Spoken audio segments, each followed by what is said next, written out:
Legend tells that Long Meg and her daughters were a coven of witches. In the 13th century, a Scottish wizard, Michael Scott, found the witches in the midst of pagan worship. He is said to have cast a spell over them, turning them all to stone.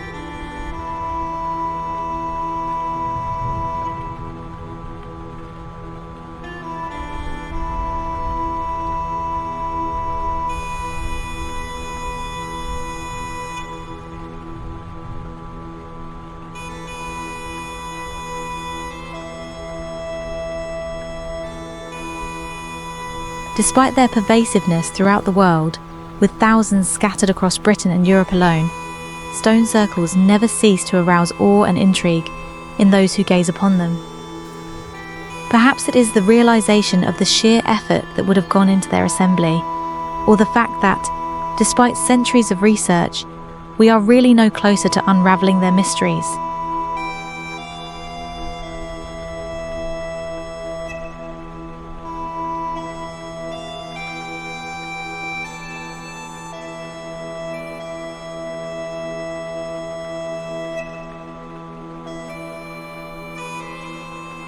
Long Meg and Her Daughters, as it is curiously named, is one such stone circle, situated within a picturesque landscape in Cumbria, England, and steeped in centuries of folklore and legend.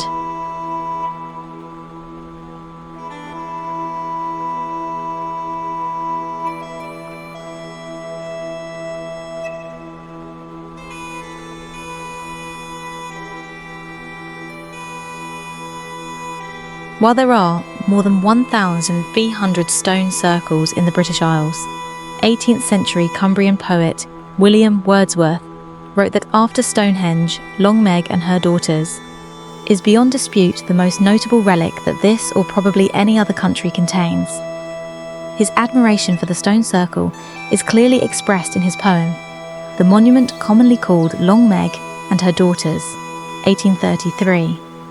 A weight of awe, not easy to be borne, fell suddenly upon my spirit, cast from the dread bosom of the unknown past, when first I saw that family forlorn. Speak thou, whose massy strength and stature scorn the power of years, preeminent and placed apart, to overlook the circle vast. Speak, giant mother. While Wordsworth may have been somewhat biased by his love for his native land of Cumbria, there is no doubt that the stone circle is something special. Long Meg and Her Daughters is the second largest stone circle in England, and the sixth biggest example known in Europe, and despite the fact that at least 3,500 years have passed since its construction, it has survived the passage of time extraordinarily well.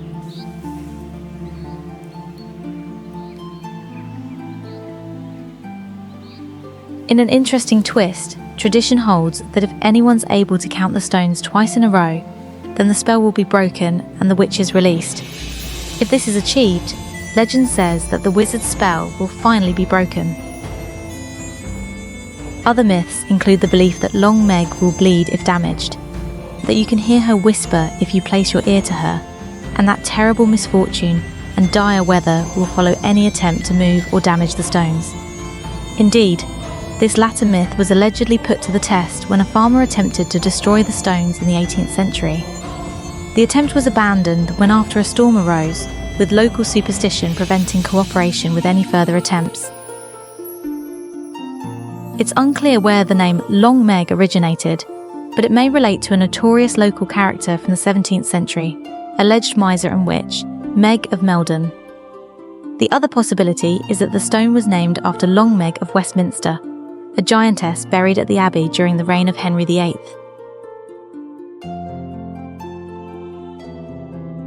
Long Meg and Her Daughters consists of 59 megalithic stones arranged in an oval shape, measuring 100 metres on its long axis. Written records from the early 17th century suggest that there were as many as 77 megaliths at that time. Long Meg is the tallest and most famous stone in the circle, measuring 12.5 feet, 3.8 metres in height, and situated 109 yards, 25 metres, outside the circle positioned towards the southwest, where, when standing in the centre of the circle, the midwinter sun would have set. The monolith is of local red sandstone, quarried from the banks of the River Eden nearly 2 miles away, and is engraved with mysterious symbols, including cup and ring marks, a spiral, and rings of concentric circles. There are a lot more carvings than you'd think at first glance. There are a number of Celtic spirals. The double spiral is found at many Celtic gravesites and has been linked not only to the sun, but to the idea of death and rebirth. This could mean the transference of energy from the body to the soul, or the body giving life. Archaeologists suggest that Long Meg and Her Daughters was once used as a meeting place at certain significant times of the year, possibly for religious rituals or ceremonies.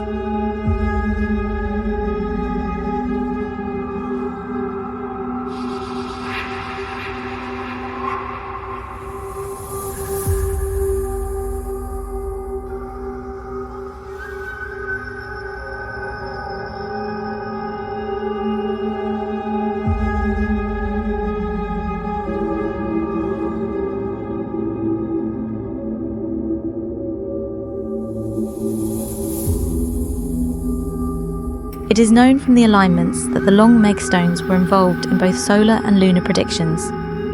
However, exactly what the predictions were used for, and what went on inside the circle thousands of years ago, remains a mystery. Many say that the stone circle is imbued with magic.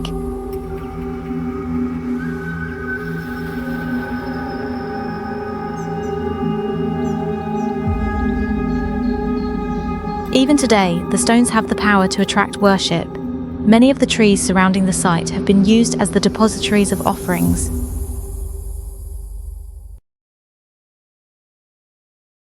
Has the face of Long Meg and Her Daughters been carved on the standing stones just like the faces found by Dr. Meaden at Avebury, author of the book The Secrets of the Avebury Stones?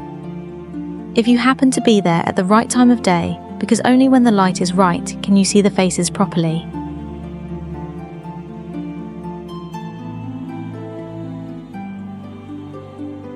It is believed Long Meg and Her Daughters' stone circle, like many other power places, emits energy, and the ancients knew the power of the circle to focus and harness this energy.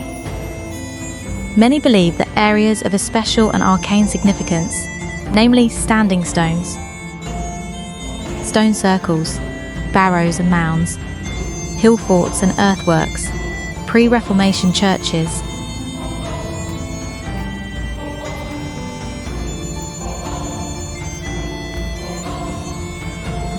sacred springs, fords and prominent hilltops not only possess an essential energy, but are connected by narrow channels of this energy in straight lines or ley lines.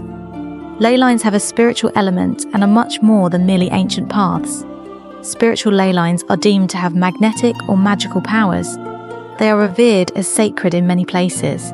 Most ley lines now have a name after a saint in the UK. Christianity sees a rival or cultural trend and assimilates it into its own stories. Look beneath the name of many churches and you will find a god who was worshipped prior to Christianity coming to the area. This is as it always has been, one culture building on top of the last. In other cultures outside the UK and Europe, ley lines are still recognised by the ancestors of recent tribal peoples and those who live closely to planet Earth. The magical territory on which the stones stand, surrounded by trees backed by beautiful lakeland scenery, only serves to heighten the sense of awe and mystery as to who placed the stones and why.